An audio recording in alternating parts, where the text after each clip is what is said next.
苏无忌让龙清河自己开着卡宴当诱饵，而他则是开着一台车跟在后面。然而黄雀在后的他也没想到，东洋情报本部的这几个人居然内讧了。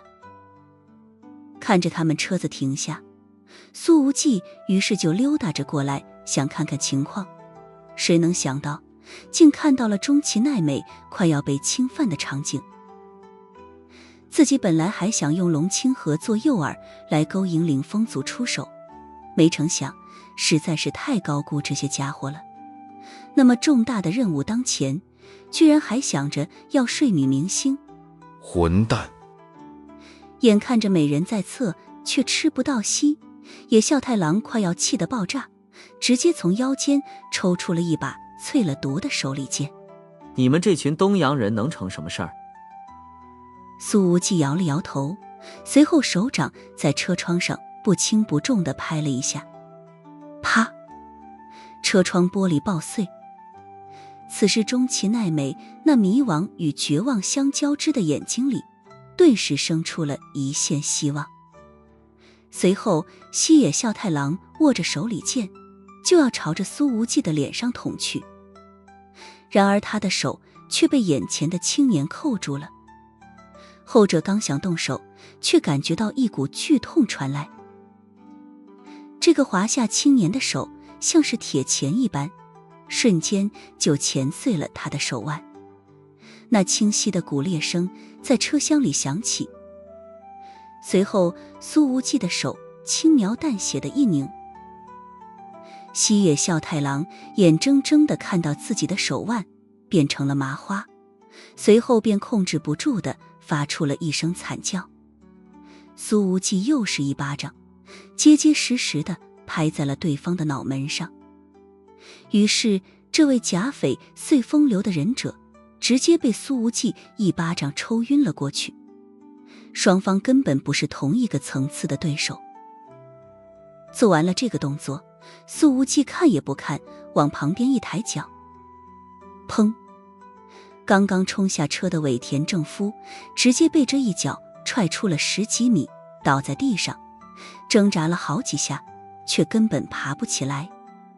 腹部被踹了一脚，强大的力量透体而入，剧烈的绞痛产生，鲜血从这位领风组成员的口中不断溢出。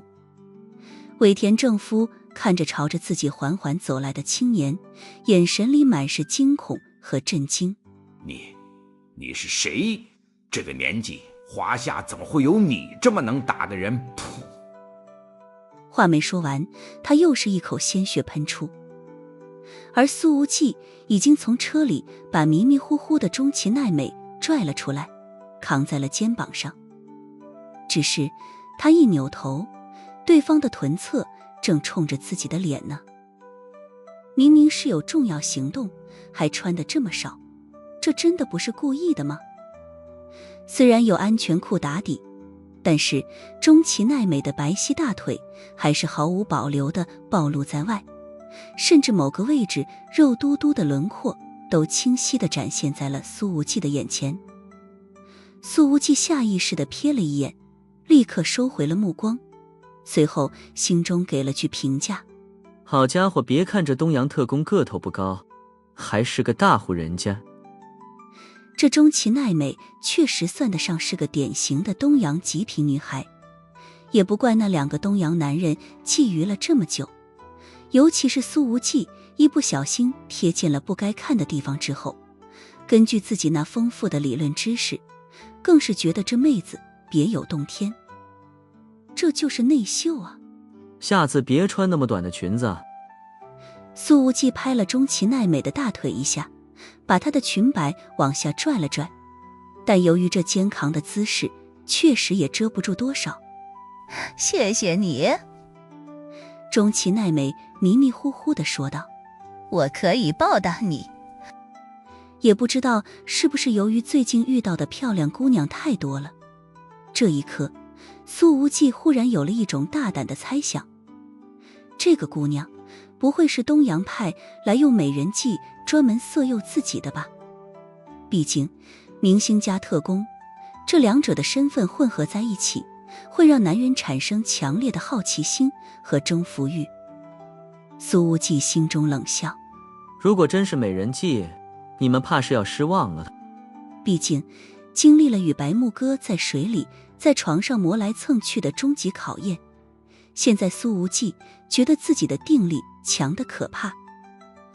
等钟齐奈美醒来的时候，正躺在一张沙发上，而沙发对面还坐着一个男人，正是自己先前在龙清河房间里所看到的那一个。他面色苍白，头疼欲裂。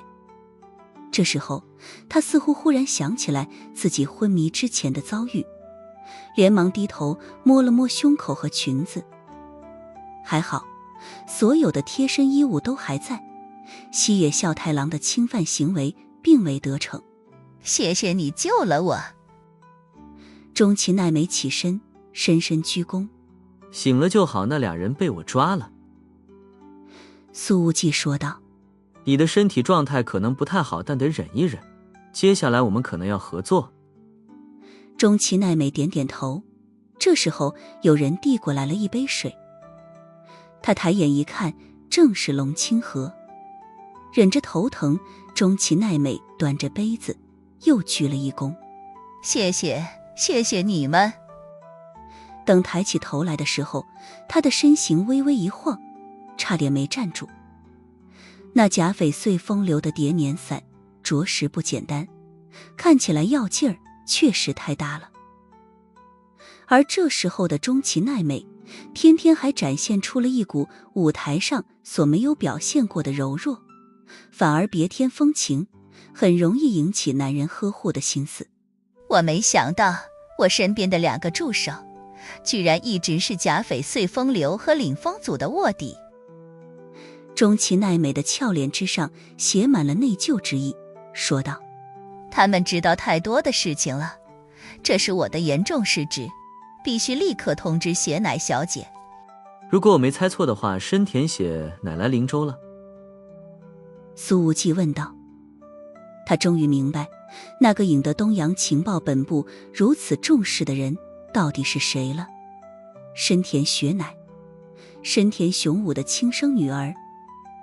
如果不是这个身份，处于对立派系的假翡翠风流和领风组又怎么可能几乎倾巢而出？就算是把重名的概率算在内，苏无忌也基本能判定，这个深田雪乃就是之前在源氏冰川丸上所遇到的那个漂亮懂事三观正的少校。世界真的太小了。他忽然意识到，之前在头等舱里坐在自己旁边的人是谁了。那种熟悉感就是深田雪乃，居然在这种情况下擦肩而过了。苏无忌忽然决定，以后再见到这种让自己产生熟悉感的女人，一定要上去搭讪。现在领风组和穗风流还不知道雪乃小姐的具体位置。钟齐奈美说道，起码在目前，雪乃小姐应该还是安全的。你能不能联系上她？苏无忌问道。以前雪乃小姐在防卫队服役，我平时无需向她汇报，而这一次也是雪乃小姐在来华夏之前联系了我一次，有事她会找我，但我找不到她。钟齐奈美说道。苏无忌直接给朴妍希打了个电话。妍希，我要查一下监控，找一个人，从机场开始。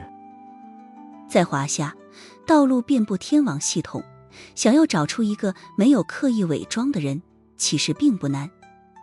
甚至现在天网系统还有面部识别和身材识别，只要选中目标人物的照片，按一下回车键，对方接下来的所有行踪便是一目了然。当然，这种摄像头的价格很高，除了财大气粗的一线城市之外，其余的城市也只是在重点路段才有这个配置。半个小时之后，朴妍希的电话便打来了。他说道，无忌，我们比对了一下监控，你要找的女人去了云连山北侧，在隐学会所前面静静站了一会儿，然后独自离开，在20分钟之前上了一台车，车子开往云烟湖。等我看一下这个行车轨迹，最终停车点是在……随后朴妍希的声音忍不住地提高了一些。皇后酒吧。房间里的几人全部站了起来。与此同时，白木哥已经泡完了澡，把自己里里外外洗得干干净，任何一个缝隙都没有放过。毕竟跟着苏无忌在秦北河里漂了那么久，那条河的水质很一般，谁知道有多少微生物进入了自己的身体里，别事后发炎就好了。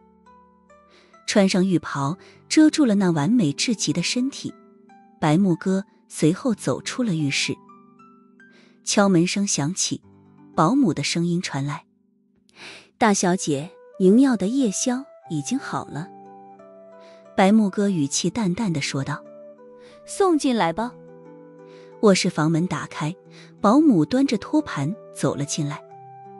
在托盘上摆着一杯牛奶，还有2个驴肉火烧。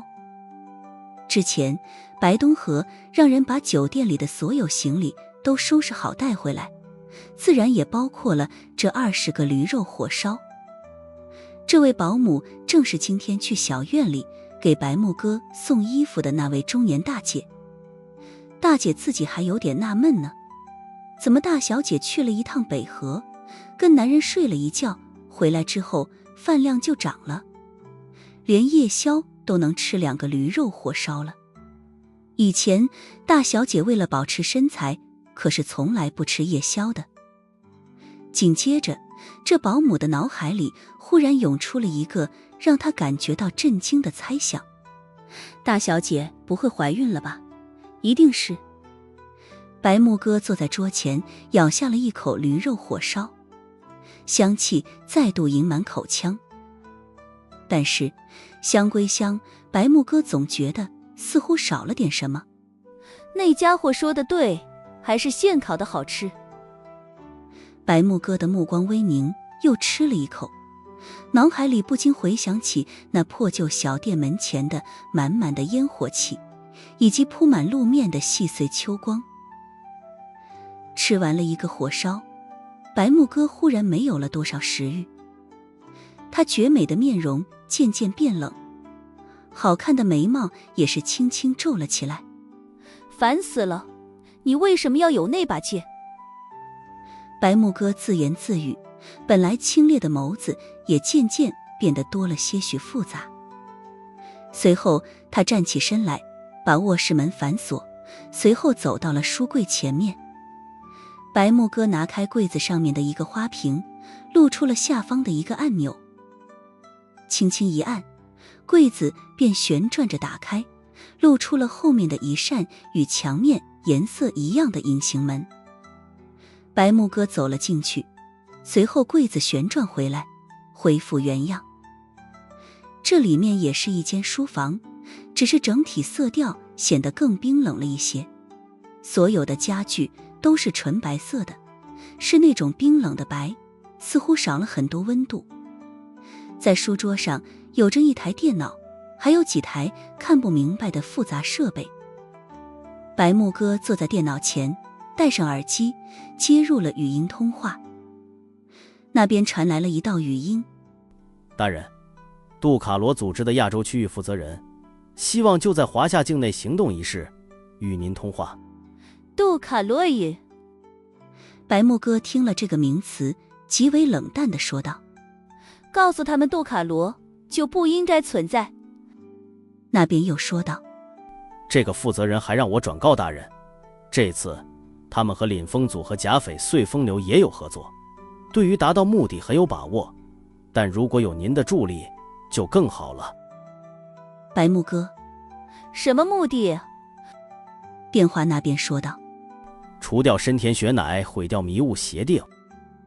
白木哥冷淡地说道：我讨厌别人和我谈条件，尤其是杜卡罗。电话那边又说道：大人，这个负责人提到银月杀手陈曦现在还在杜卡罗的手上，只要大人愿意和他们合作，那么晨曦就能安然释放。白木哥的眼光变得凛冽起来。银月杀手是死是活，和我有什么关系？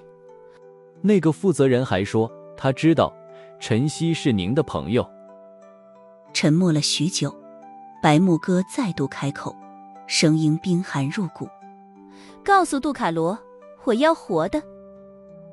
皇后酒吧，灯光迷离闪烁，音乐震耳欲聋。舞池中的人群随着节奏疯狂扭动，空气中弥漫着酒精与香水的混合气息，仿佛将整个世界都染上了一层暧昧的绯红色。然而，就在这喧嚣与浮华的背景中，一道清冷的身影缓步走近，明显与这份狂热的氛围格格不入。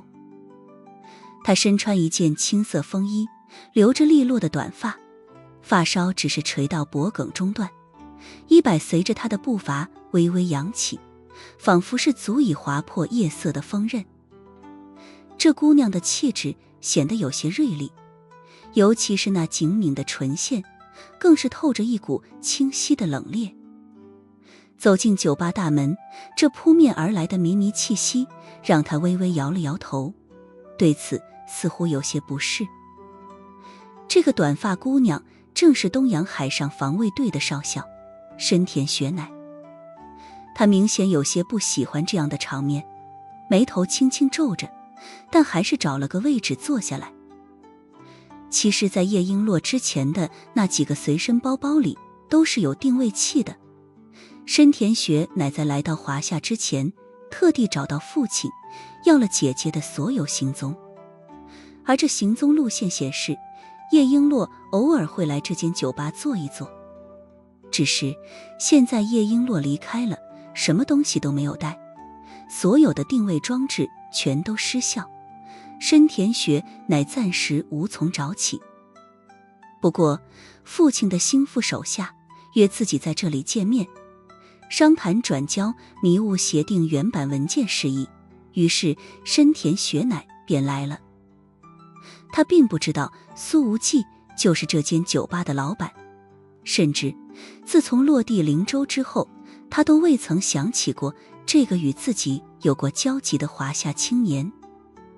听朴妍希说起深田雪乃居然来了皇后酒吧，苏无忌正准备走出房门，手机忽然响了起来。一看来电，竟然是月格格。小玲玲这大晚上的找我什么事儿？苏无忌笑眯眯地问道。岳冰凌那冰冰冷冷的声音响了起来，帮我保护一个人。苏无忌，你就不能放过我？我刚刚回到灵州，还想好好补个觉呢。一定要保护好这个人，事关东洋和华夏未来的和平局面，甚至影响到了东亚的新秩序。岳冰凌说道。不然的话，很多人的前期辛苦工作都将打了水漂，华夏周边的外交局势甚至可能会瞬间恶化。苏无忌，月月，你什么时候能学会稍微客套点，先跟我叙叙旧，然后再谈这么重大的任务？哦，岳冰凌似乎思考了一下，才问道：你晚上吃的什么？苏无忌顿时被击败了。算了算了，你还是别客套了，说吧，我要保护谁？不用说客套的废话，岳冰凌似乎也松了一口气。他说道：深田雪乃，东洋军部上将深田雄武的女儿。公事和私事撞到一起了，嘿，这不是巧了吗？这个深田雪乃有什么特征？有你漂亮吗？苏无忌问道。我不知道。岳冰凌面对这个明显是随口扯淡的问题，居然难得地思考了一下，随后发现自己根本不知道该怎么回答。行吧，我尽力保护她就是了。苏无忌说道。最好能把她护送到首都。岳冰凌难得客气了一句：你辛苦了。苏无忌说道。你还是好好养伤吧，别天天跟个拼命三郎一样了。你的骨裂要是一直好不了，什么时候能跟我杀到东阳去？岳冰凌，我知道了，我会尽快的。苏无忌，行，挂了啊，记得把那什么深田雪乃的相关资料都发给我。岳冰凌又沉默了一下，随后声音平静地说道：谢谢你，小季季。说完电话挂断。苏无忌被这一句惊得手一抖，手机差点都拿不住了。殷磊清和你俩跟我出来。苏无忌说道。钟琪奈美已经满脸都是焦急之意，也跟着要出来。然而苏无忌却一把将他按了回去，说道：在皇后酒吧，深田雪乃不可能出事，你好好休息，药效还没退呢。嘴上是这么说，实际上苏无忌对这个潜伏在华夏的情报本部大明星心中仍旧有着强烈的提防。他可不认为世界上真有傻白甜的间谍和特工。这姑娘虽然颜值相当不错，但在演艺圈却是个实力派，无论是歌喉还是演技，都颇受圈子里的好评。万一对方真的对自己用出美人计来，苏无忌倒也觉得无所谓，到时候不妨让岛国有人见识一下自己钢铁般的意志。钟琪奈美担忧地叮嘱道：苏先生，您一定要小心，这次领风组和碎风流的超级高手全部都到了华夏，他们是抱着对深田小姐必杀的心思来的。皇后酒吧，皇后酒吧加油。他本想说皇后酒吧根本不可能防得住，但想了想自己的处境，还是临时改口了。龙清河并没有打算跟着出去添乱，他说道：我也在这里等着吧。苏无忌则是说道：不啊，你跟我一起。要是钟琪奈美和龙清河共处一室，万一前者还心怀歹意，那可就麻烦了。拜托你们了，我一定会好好报答苏先生的。钟琪奈美似乎根本没看出苏无忌的戒备心思，居然不顾胸口走光，又是来了个90度的大鞠躬。故意的女人的小把戏。苏无忌的心中给了一句评价。出门之后，他还示意2个安保人员过来守住房门口。2楼，苏无忌和龙清河并肩趴在栏杆扶手上，萧英磊则是站在旁边。他看了看那承受了龙清河柔软压力的栏杆，又低头看了看自己的，随后抿了抿嘴，觉得难分高下。此时深田雪乃就静静地坐在卡座里，点了一杯酒，似乎在等人。那似乎充满了碎冰般的眸子，和这酒吧的气氛格格不入。苏无忌看了足足10分钟，深田雪乃都没动一口桌上的酒，只是时不时抬起手腕看看时间。就在这个时候，一台豪华出租车在酒吧门口停下，一个穿着香奈儿黑色连衣裙，披着短款同品牌外套的女人迈步走了下来。从苏无忌的视角，正好能够看到这个女人的长相。龙清河定睛一看，呼吸一下子急促了起来。我的天，是璎珞，是璎珞！他抓着苏无忌的胳膊，差点喊了出来，激动的大腿都在发颤。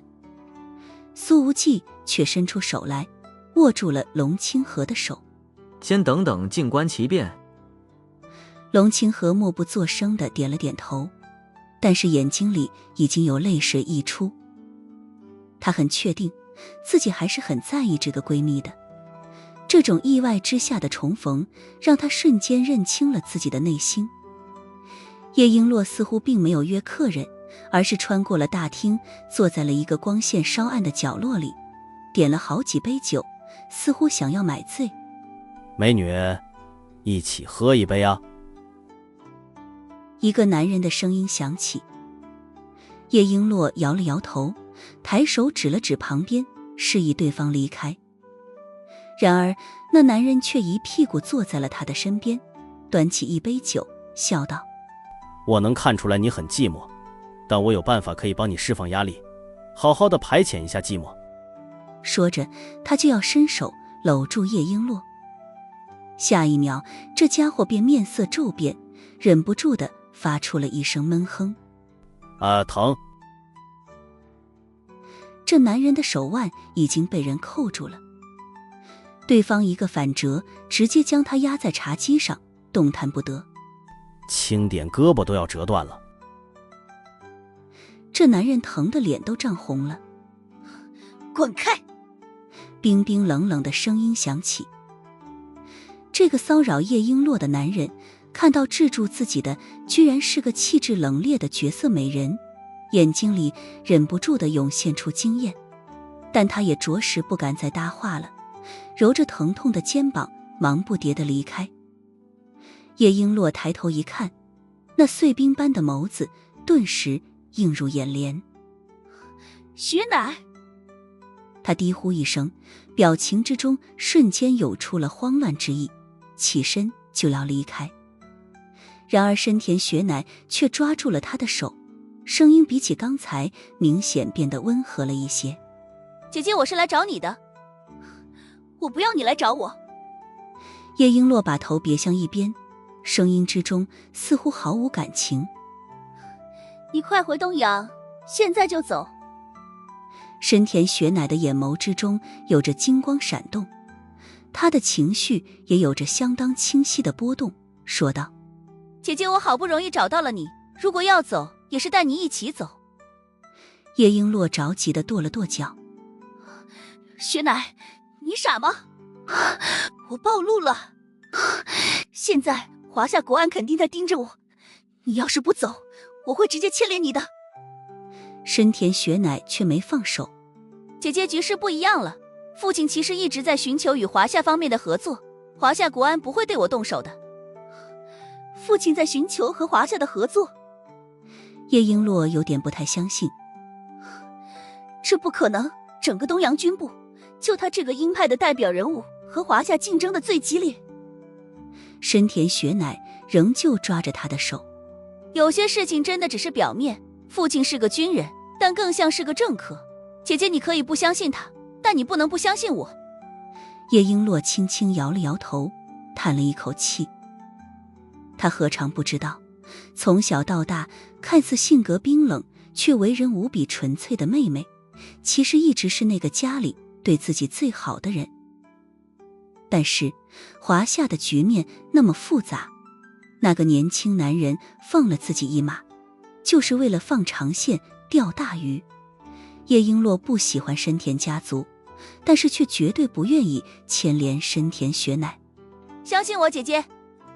深田雪乃拉着他坐下来，低声说道：这一次我拿来了军部几位上将联合签名的迷雾协定原版文件，只要合作达成，那么你就可以从容容的回国了。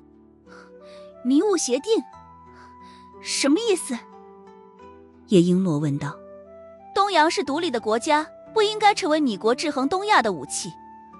深田雪乃的清冽眸子里透着凝重之意。内阁一直是米国的代言人，导致整个东洋的未来都处于不明朗的迷雾之中，但军部和防卫省想要驱散迷雾，换回晴朗天空。叶璎珞敏锐地把握到了关键点。所以这一次米国人也会介入进来？深田雪乃摇了摇头。据我所知，米国人应该还不知道这件事情。待会儿父亲的老部下元光正义来了之后，我把原版协定转交给他，一切就没有问题了。然而这时候一个酒客经过，丢给了深田雪乃一张纸条。深田雪乃眼光一凛，打开纸条看了看，上面写着：见面地点变化，云连山顶弘福寺，署名元光正义。苏无忌已经把这一切尽收眼底，立刻说道：让小庞抄家伙准备动身。这时候深田雪乃已经把纸条收起来，他转身想看看是谁给自己留下了纸条，可是那人滑如泥鳅，瞬间便挤入人群中，消失不见了。说不上为什么，深田雪乃的心底涌出了微微的寒意。交易地点换了。叶璎珞也看到了纸条上的字。会不会有危险？深田雪乃沉思了一下，随后眼眸里的光变得坚定了许多，说道：我不确定，但迷雾协定对于东洋的未来至关重要，不管是不是陷阱，我都要去一趟。叶璎珞说道：我有点不太明白的是，既然这文件这么重要，为什么你不能直接交给华夏方面，非要通过元光正义来转交？深田雪乃说道：元光正义一直代表父亲和华夏方面接触，只有他才知道这份文件究竟该交给谁。由于这件事极为机密，所以双方之间都是采取人工送信。米国和东洋内阁如果想要进行通讯拦截，是绝对做不到的。叶璎珞听明白了，随后自嘲地笑了笑。如果父亲一直是清华派的话，那我这些年来所做的是什么？这不是笑话吗？深田雪乃轻轻握住了姐姐的手。不，没有你在华夏，父亲就不会把内阁情报调查室迷惑得如此彻底。他知道，站在姐姐的角度，从头到尾都被蒙骗，当了好几年的工具人，换作是谁都不可能舒服。深田雪乃在心中轻轻地叹了一口气。经此一事，姐姐怕是跟深田家族更加疏离了。我先走了。深田雪乃把自己的手机号输入到了叶璎珞的手机里，随后说道：你一定要注意安全。叶璎珞站起身来：我陪你一起去。深田雪乃却说道：没必要，姐姐我身手比你强一些，遇到威胁也能脱身。叶璎珞轻轻皱了皱眉头：就你一个人，这种事情高度保密，知道的人越少越好。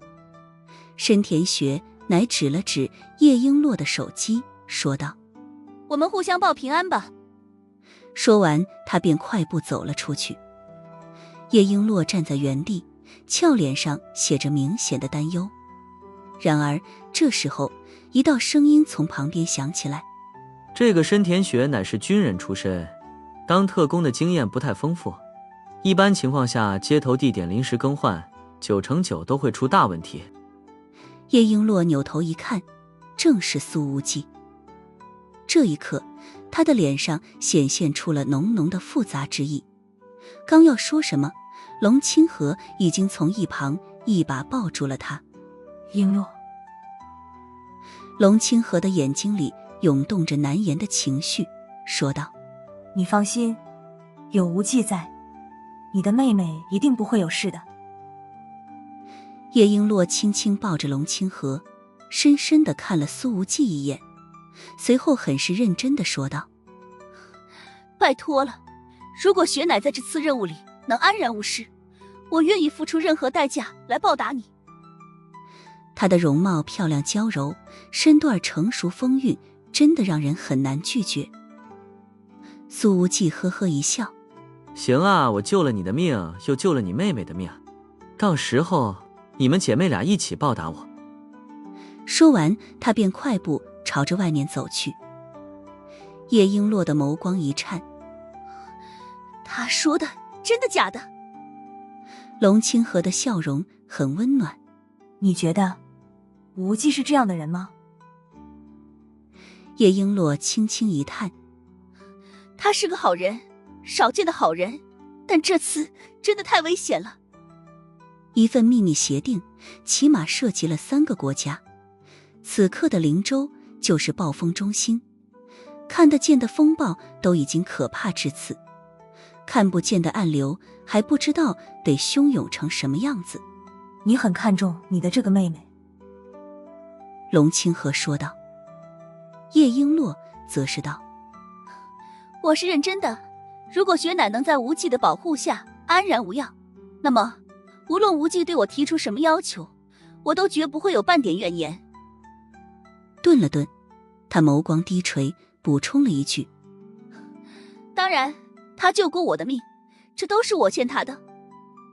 龙清河笑了一下，无忌可真是捅了东洋女人的窝了。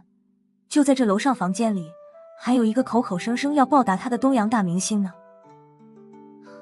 大明星？谁？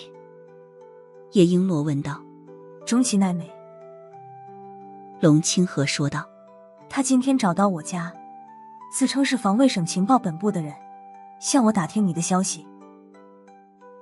听了之后，叶璎珞的表情猛然一沉，眼睛里警惕之意大放。他知不知道雪乃在这儿？龙清河说道。知道，但应该还不知道你妹妹刚刚离开了。叶璎珞满脸焦急之意。我离开这情报部门，传递的最后一个消息就是和这中崎奈美有关的。快上楼！萧英蕾就在旁边，闻言立刻带着二女上了楼。在苏无忌的房间门口还站着2名安保。萧英蕾问道：这门打开过没有？2名安保立刻摇头。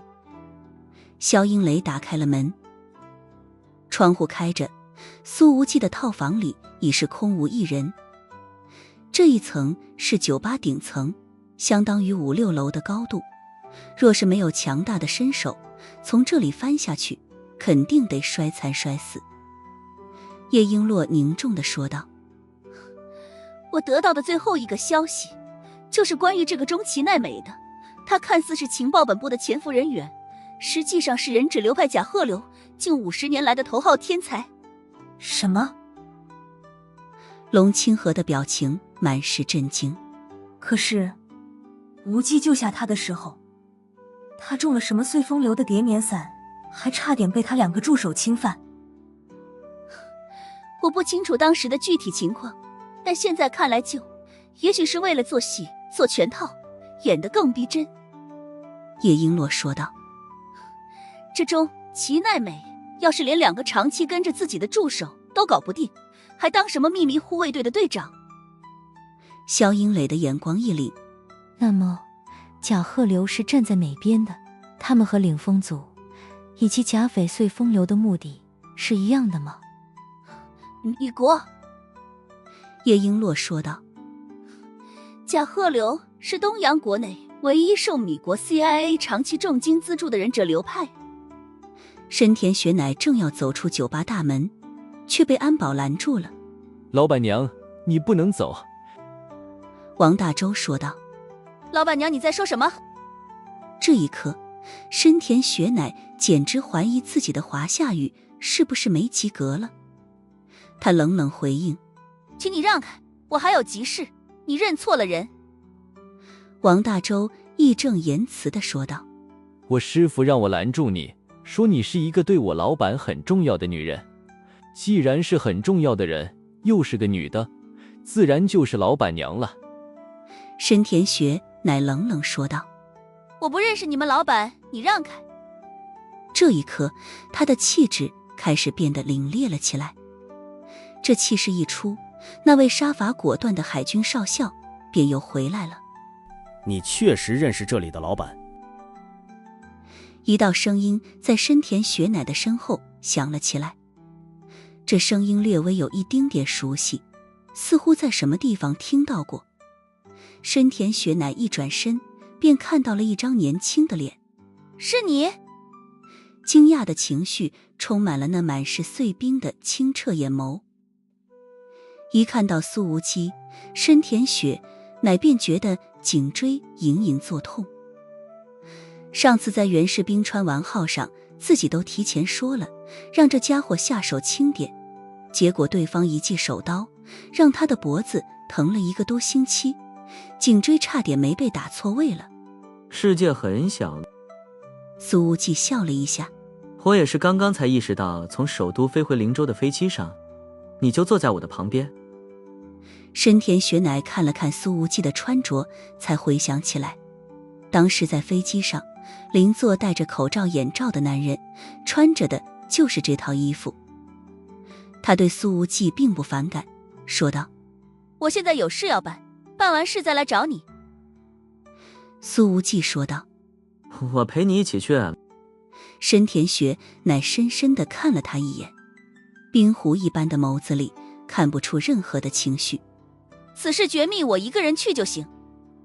显然他并不完全信任身旁的青年。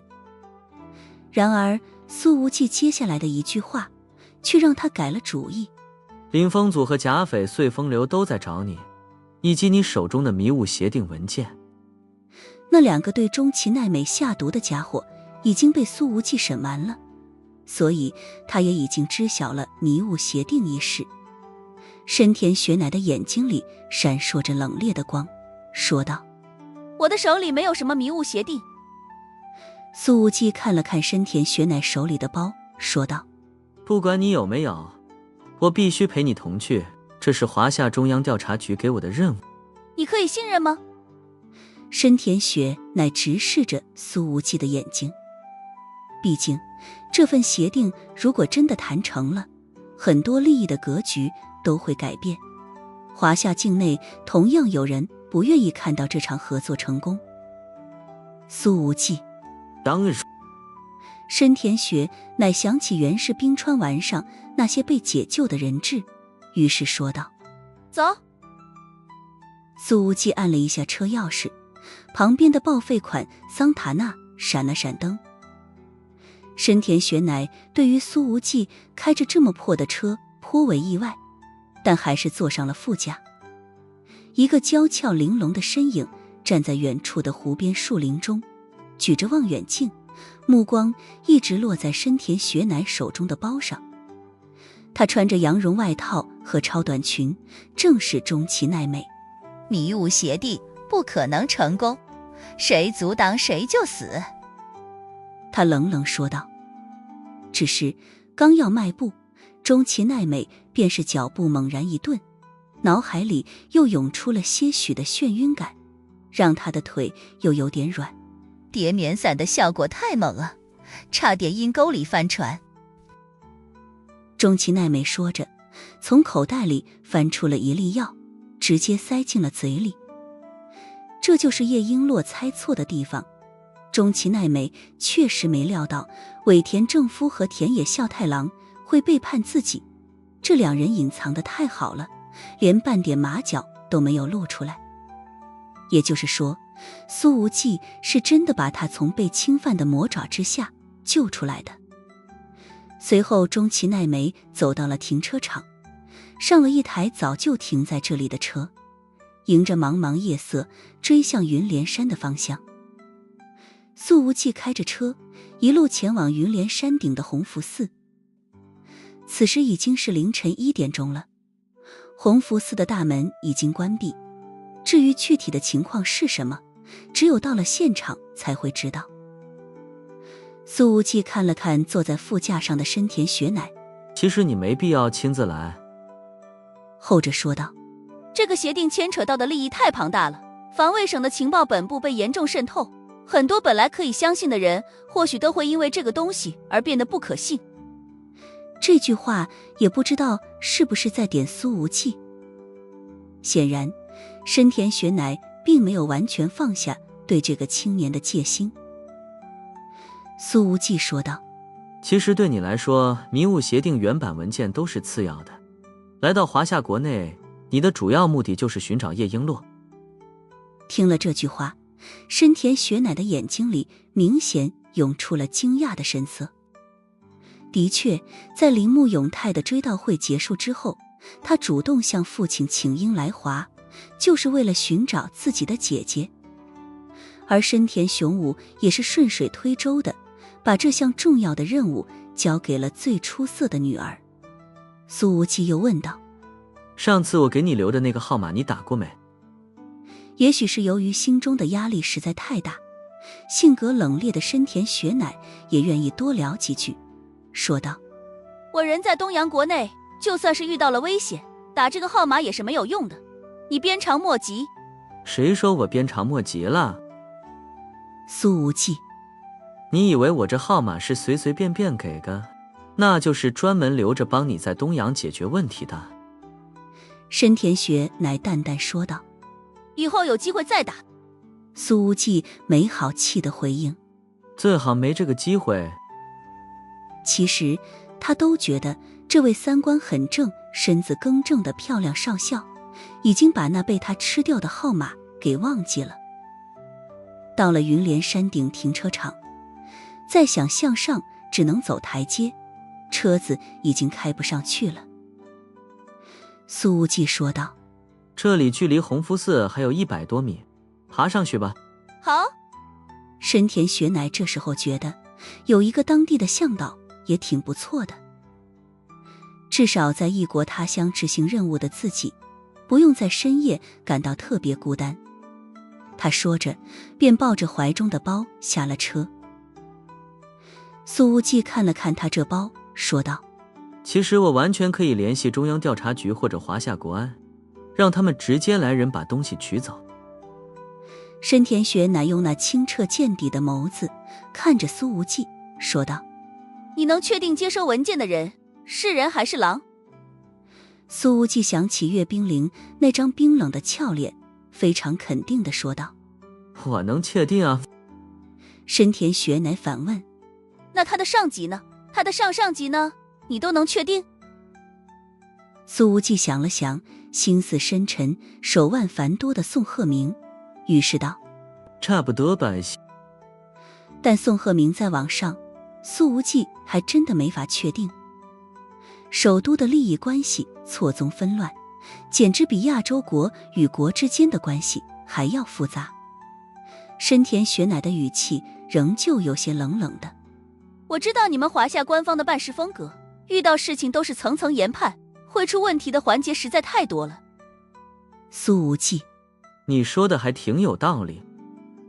深田雪乃说道：迷雾协定的签名是东洋军部的绝密，如果在最终环节之前泄露，所有人都将遭到清算。苏无忌轻轻叹了一声：外交真是一场不见硝烟的战争，要不是你这个老朋友来了华夏，我是真不想掺和到这其中来。而深田雪乃又看了苏无忌一眼，随后很认真地说道：其实我并不认为你是我的老朋友，我可以很直白地告诉你，虽然我们在源氏冰川丸号上有过合作，但在现在的华夏国内，我只信任一个人，他叫深田璎珞。苏无忌听了这话，稍稍愣了一下，看了看对方手中的包，随后竖了个大拇指。虽然这前半句话有点伤感情，但后半句话厉害佩服，真是女中豪杰，艺高人胆大，换作是我都不敢这么干。深田雪乃听了苏无忌的这夸奖，身子微微一震，深深地看了对方一眼，似乎不知道说什么，只是把怀中的包又抱紧了一些。夜间的山路宁静无人，山路上只有2个被清冷月光拉长了的影子，一路无声。10几分钟后，2人到达弘福寺门口，寺庙大门紧闭，空无一人，四周静悄悄的，只有风声，安静的让人有些心底发毛。你要等的那个人8成已经出事了，苏无忌说道，不然不至于突然神神秘秘地更换地方。这个时候，那寺庙的大门忽然间发出了嘎吱一声。这样的山中秋日深夜，忽然来了这么一下子，真的挺让人瘆得慌。苏无忌几乎是第一时间站在了深田雪乃的身前，看着挡在前面的苏无忌，深田雪乃的眼光微动，他抿了抿嘴，抱着包的紧绷手臂稍稍松了一些。随后，寺庙大门缓缓打开，一个穿着黄色僧袍的和尚出现在了2人的眼中。2位施主，请随我这边来，元光先生在后院厢房里等你们。和尚说道，他看起来没什么表情，声音也有些低沉。苏无忌却并没有立刻迈步，他拉住了深田雪乃的胳膊，冷声问道，元光正义为什么会在后院厢房？那里不是你们弘福寺10年以上的和尚才有资格住的地方吗？元光先生每年都给弘福寺捐出大量的善款，我们后院有一间厢房，是一直为他保留着的。即便长期空着，也不会有其他人去住。这和尚微微低头，眼光一直落在苏无忌和深田雪乃的脚面上。进去看看。深田雪乃看了看苏无忌，拉住自己的手，主动往前迈了一步。事到如今，箭在弦上，根本没得选。等他们两人迈过了寺庙门槛，往前走到了院子中央，后面的大门便再度发出嘎吱一声，被和尚缓缓关上了。还好，这和尚并不是把他自己关在了外面，不然气氛就太诡异了。接下来该往哪边走？苏无忌问道。两位施主，这边请。这和尚主动在前面引路。这个点儿，寺庙寂静无声，所有厢房的灯都是关着的，只有大殿里的烛台长燃不灭。每个大殿门旁的桌子边都坐着一个值守的和尚。只是这萧瑟夜里的跳动烛光，配上宝殿里的巨大佛像，并不能让人感觉到多少的安静祥和，反而更添诡异瘆人的气氛。苏无忌走着走着，在后院和前院的连接回廊处停下了脚步，又问了一句：如果元光先生要见我们，现在应该可以了，让他出来吧。很明显他起了疑心，而深田雪乃也没有反对，同样停下了脚步，再度抱紧了怀里的包。好，和尚说道。两位请在这里稍等。随后他走入后院。过了2分钟，这和尚和一个穿着西装的清瘦男人走出来了。深田雪乃一见到他，立刻说道：元光叔叔，好久不见。那个清瘦男人正是元光正义。他曾经在东洋军部服役多年，而此时在华夏的公开身份是一家东洋半导体企业的董事长。这家企业的生产厂区位于临江省，而元光正义则是常年待在宁海，只是偶尔才来灵州的几个生产基地视察一番。也不知道是不是由于夜色之下光线不好，还是由于长期的营养不良，元光正义的皮肤似乎有点黄，面色有些很明显的灰白。他看了一眼深田雪乃手里的包，忽然用尽全身的力气地喊道：雪乃，快离开这儿去首都，把东西交给宋。元光正义的话还没说完，旁边的和尚已经掏出了一把匕首，从后面捅进了他的心脏。由于苏无忌和对方之间还隔着将近10米，因此想救援都来不及。苏无忌的足底一蹬，整个人犹如炮弹一样狠狠撞向了这个和尚。然而这和尚的身法竟是出乎意料的敏捷，往后退了一大步，简直像是瞬移一般，居然险而又险地躲开了苏无忌的这一击。他手里的匕首还在往下滴着血。不，这不是匕首，而是手里剑。这根本不是弘福寺的和尚，而是个东洋忍者。苏无忌上次在灵州遇到能躲开自己这一击的敌人，还是在穆千羽住处楼下遇见的缅因顶级杀手。当时内伤未愈的他，还被那俩杀手在背后划出了一道伤口来。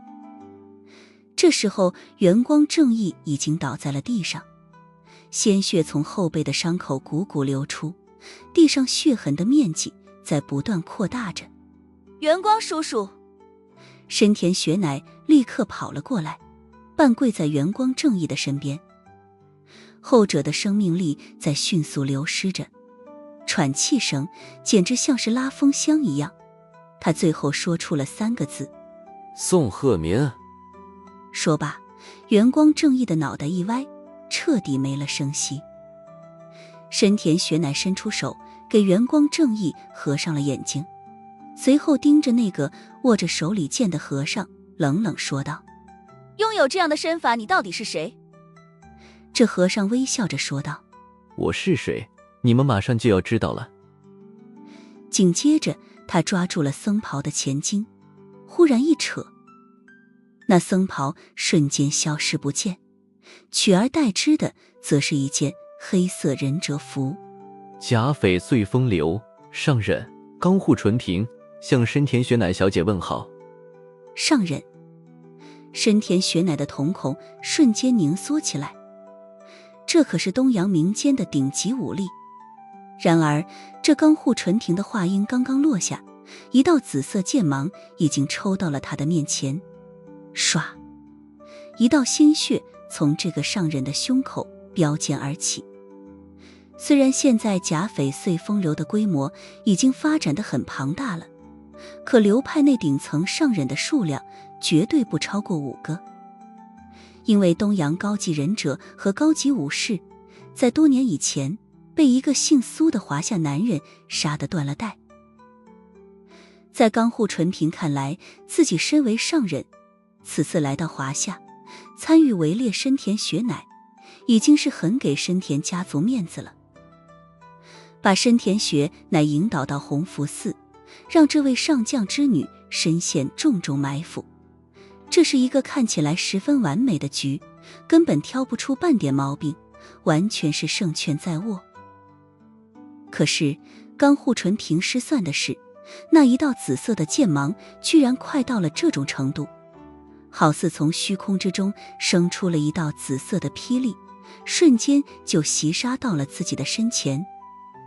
以冈户纯平的身法，尽管已经在瞬间做出了后移的躲避动作，可是那锋利无比的剑芒还是切开了他的衣服，在胸肌上留下了一道将近10公分的血口子。一亮相就受了伤，这对于在东洋国内地位崇高的上忍来说，简直是莫大的耻辱。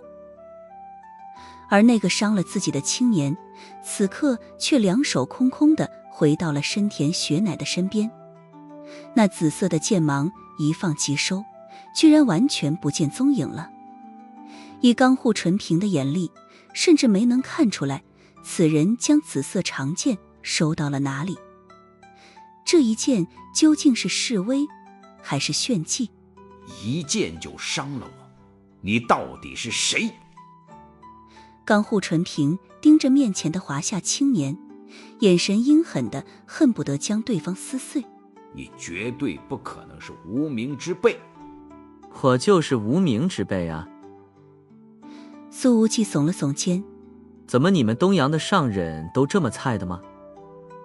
这一句话差点把冈户纯平气得吐血。其实这个上忍真的已经很强了，苏无忌之前的第一次攻击被他完美躲开，这样的身法即便放在华夏江湖世界也是一流的水平了。至于第2击，按苏无忌的判断，这一剑其实是能直接剖开对方的胸腹的。然而这个上忍在小范围内的闪避能力居然还能更快，紫色软剑的剑锋居然只是在对方的胸口上留下了一道口子，顶多算个稍深一点的皮肉伤。深田雪乃的眼睛里有着压不住的震撼。他是上忍。他的红唇微动，充满碎冰的眸子里已有波光在铺开，轻声道：即便是最弱的上忍，也是上忍啊。在苏无忌的这一剑之后，他确实被震撼到了，对这个华夏青年的信任度一下子拉高了许多。深田雪乃很确定，如果是他独自来到这儿，那么今天真的是要死透了。冈户纯平深深地吸了一口气，眼光已经开始变得狰狞了起来。他咬着牙说道：好，华夏还真是卧虎藏龙。但今天既然杀局已经布下，深田雪乃，你和你的男伴都要永远留在这里。说着，他猛然一吼：全部现身！2支信号箭直接被他甩向了高空，在夜色之中炸开，如烟花一般，变得无比耀眼。刷刷刷，数10道身影已经从后院厢房里冲出。而之前那些坐在大殿里值班的和尚也都扯掉了僧袍，取而代之的则是透着肃杀气息的黑色忍者服。起码40人。来了这么多人，你们假翡翠风流的手笔还真是够大的。深田雪乃冷声说道。他把随身背包挂在胸前，双手握拳，已经摆出了格斗的起手式了。那是必然，迷雾协定会让东洋沦为华夏的附庸，会彻底丧失雄霸东亚的机会。我们绝对不可能坐视这种情况发生。冈户纯平低头看了看胸前的伤口，眼中杀意凛冽，随后冷笑着说道：你可知道我们把这么多人送进华夏国境费了多少劲吗？付出这么大的努力，必然要取得最完美的结果。随着他的话音落下，那些忍者们齐齐抽出了长刀，刀锋在月色下闪着凌厉的杀气。我如果死在这儿，我父亲不会放过你们的。深田雪乃的语气恢复了平静，说道：你们每一个人的名字都会被他知道，你们余生的每一天都将生活在他的报复里。冈户纯平看了苏无忌一眼，随后说道：所以我会给你一个选择，如果深田小姐愿意主动交出手里的包，那么你就可以活着返回东洋。出乎苏无忌预料的是，深田雪乃居然并没有硬刚，反而说道：我需要和我的同伴商量一下。尽管商量。冈户纯平的眼睛里透着嘲讽，说道：我有的是耐心等待。说着，他居然掏出随身的一个小瓷瓶，把里面的药粉倒在胸前的伤口上。在被苏无忌一剑伤到之后，这位上人此刻表现出了前所未有的谨慎态度。深田雪乃扭头看向苏无忌：我可以拖他们一会儿，你先行离开。苏无忌望着那冰冷和娇俏完美结合的容颜，眯着眼睛笑了笑。对面可是站着一个上人，你又能拖多久？我应该能支撑1分钟。深田雪乃的眼光很坚定。今天的事情你本不必陷进来的，这是因我而起，我欠你的。如果你我还能活着离开，我一定会报答。在知恩图报这一点上，深田雪乃倒是很像他的姐姐叶璎珞。苏无忌的脚步动都没动。东洋人里像你这么懂事的，还真是不太多见。之前在来云连山的路上，萧英雷已经把那个钟其奈美的真实身份告知了苏无忌。那个诡计多端的小明星，跟着深田雪乃一比，做人的差距可就太大了。深田雪乃说道：我拖住冈户纯平1分钟，以你的实力，一定能杀出一条退路。那不如换一换位置。苏无忌拉住了深田雪乃的手腕，将他拉到了身后，顺手往对方的手里塞了一把匕首。这一刻，深田雪乃的心中有着微微的恍惚感。曾经两人在源氏冰川丸号上还站在国家立场的对立面，而现在却要并肩作战，应对来自东洋国内的敌人。你们以为还能冲得出去吗？冈户纯平低头看了看自己那已经止血了的伤口，眼睛里泛起残忍之色，说道：领风组现在就埋伏在山下，那么多人磨都把你们磨死了。这时候，苏无忌耳中的通讯器响了起来。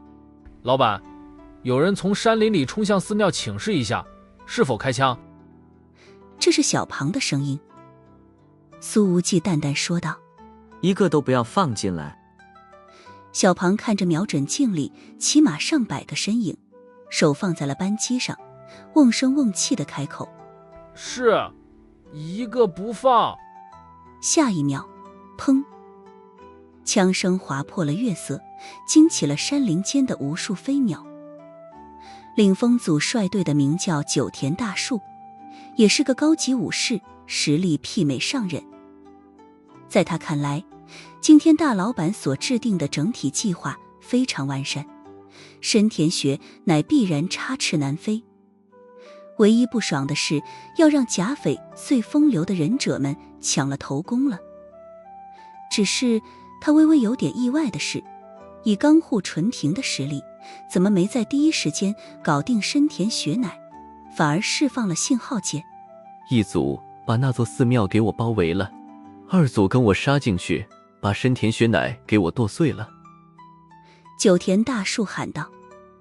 随着他一声令下，密密麻麻的身影从树林中涌了出来。然而这时候突然响起了一道枪声，砰！九田大树被震得一个激灵，而冲在最前方的那个领风组成员已经被打爆了脑袋，脑浆混合着鲜血，溅得旁边人满脸都是。该死，对方有枪！九田大树吼道。都给我小心一点！砰！又是一声枪响，他旁边的一名手下胸口直接被打了个大洞，心脏当场就被子弹干碎了。第三道枪声响起的时候，一个领风组成员的脖子被直接打断，圆睁着眼睛的脑袋咕噜噜地顺着台阶滚了下来。一杆枪造成了无穷的恐惧感，3发子弹直接打得上百人行动迟疑了。都给我上，对方只有一个人，拦不住的。九田大树吼着。